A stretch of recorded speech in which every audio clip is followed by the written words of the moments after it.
Introducing myself.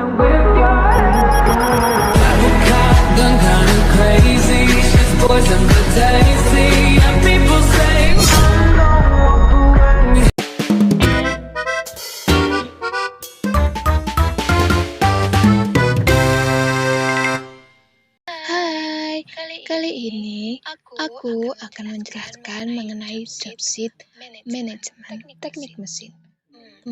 Ada yang tahu apa sih jobseat manajemen itu? Apa sih jobseat? Jobseat merupakan dokumen kerja yang berisi rangkaian langkah pengerjaan, alat dan bahan yang digunakan, standar keselamatan, ukuran benda kerja, serta target hasil yang harus dicapai siswa saat praktik.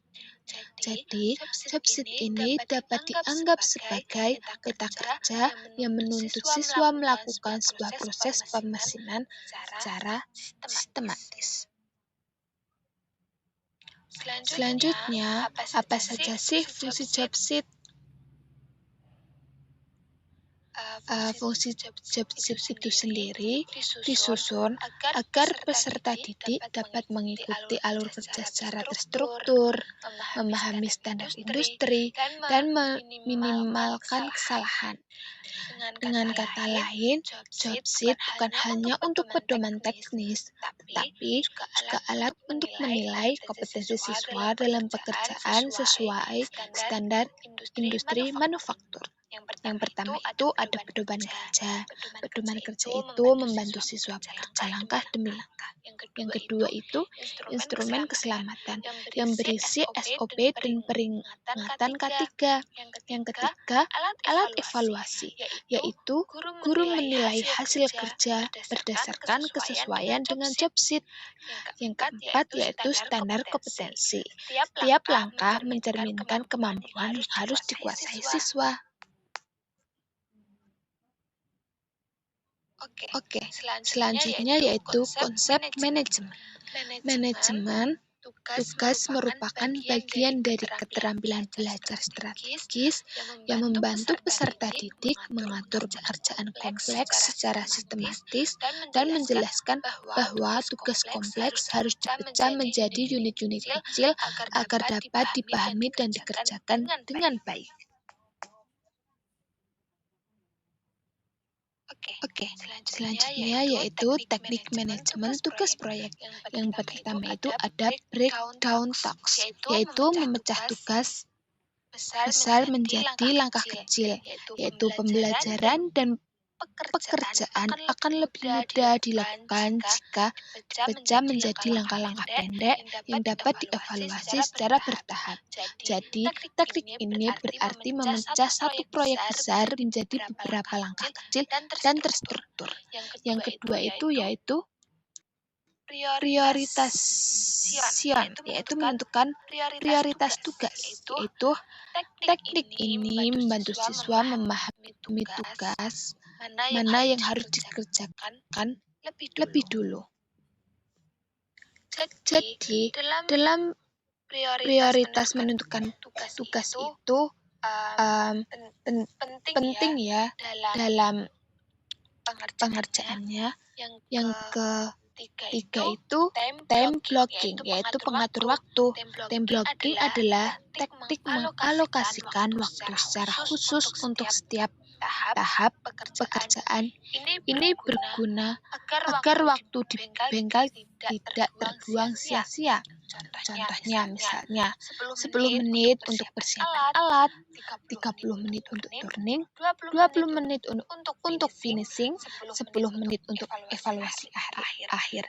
Jadi manajemen waktu yang baik membantu individu bekerja lebih efektif dan menghindari kelelahan saat tenggat.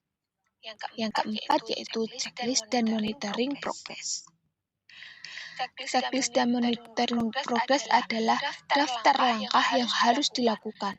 Jadi, monitoring progress ini membantu siswa mengetahui bagaimana yang sudah tercapai dan bagaimana yang belum tercapai atau perlu diperbaiki. Jadi, checklist ini juga menjadi bukti kerja yang dapat dilihat guru untuk produktivitas untuk menilai proses kerja siswa.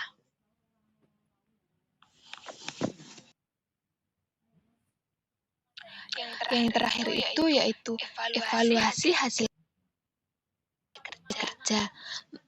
Jadi, evaluasi hasil kerja ini memeriksa kembali hasil pekerjaan berdasarkan ukuran standar, seperti ketelitian, kehalusan permukaan, simetri, dan kesesuaian desain. Evaluasi ini selaras dengan teori, yaitu memberikan umpan balik agar siswa memahami kemajuan atau kesalahan yang akan terjadi.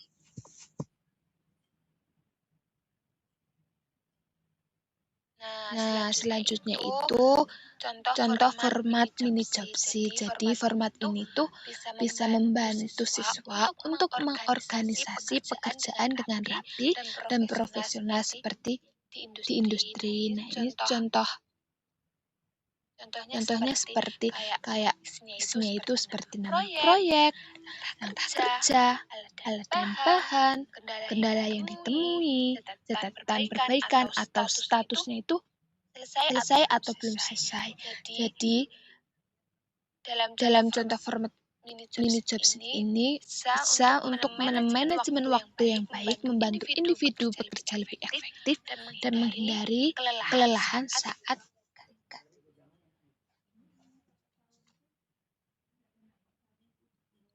Oke, selanjutnya itu pentingnya manajemen tugas dalam pembelajaran vokasi.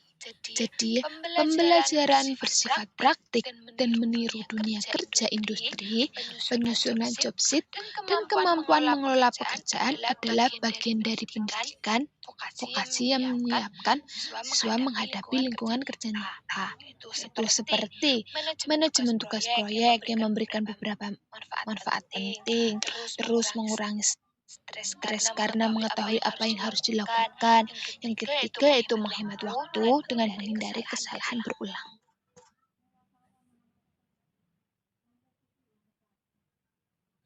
Selanjutnya yaitu meningkatkan hasil kerja karena setiap langkah lebih teliti, meningkatkan disiplin seperti yang dibutuhkan dalam industri manufaktur. Dan yang terakhir yaitu membentuk sikap profesional sesuai etos kerja teknis pemesinan. Jadi, dari ini semua itu manajemen tugas proyek bukan hanya membantu siswa menyelesaikan job sheet-nya, tetapi juga mempersiapkan mereka menjadi tenaga kerja yang kompeten, teliti, dan bertanggung jawab.